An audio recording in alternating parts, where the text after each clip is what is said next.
Dhallywood cinema ইন্ডাস্ট্রির জনপ্রিয় অভিনেত্রী নুসরাত ফারিয়া বাংলাদেশ ভারত যৌথ প্রযোজনার আশিকি চলচ্চিত্র দিয়ে বড় পর্দায় অভিষেক।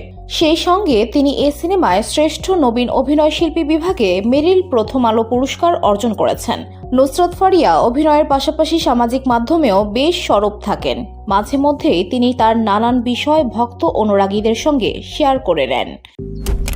মালয়েশিয়ান প্রযুক্তিতে তৈরি অত্যাধুনিক cleaning machine modern vacuum cleaner যে কোনো ধরনের ধুলো ময়লাকে পরিষ্কার করে ঘরকে করে তুলুন চকচকে ও আকর্ষণীয়।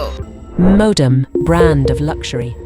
সম্প্রতি অভিনেত্রী এমনই একটি ছবি পোস্ট করেছেন যা নিয়ে নেটিজেনদের মাঝে চলছে ব্যাপক আলোচনা সমালোচনা। তারা মনে করছেন ফারিয়া প্রেমে জড়িয়েছেন। সামাজিক মাধ্যমে শেয়ার করা ছবিতে দেখা গেছে এক মায়াবী মিষ্টি হাসিতে ভক্ত অনুরাগীদের মাঝে ধরা দিয়েছেন তিনি। ছবিটি শেয়ার করে ক্যাপশনে নুসরাত ফারিয়া লিখেছেন, আমি ডুবেছি মায়ায়, আহা কি যে করি হায়।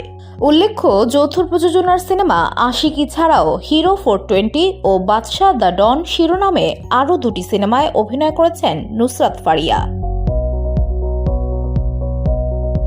VOD Bangla news desk.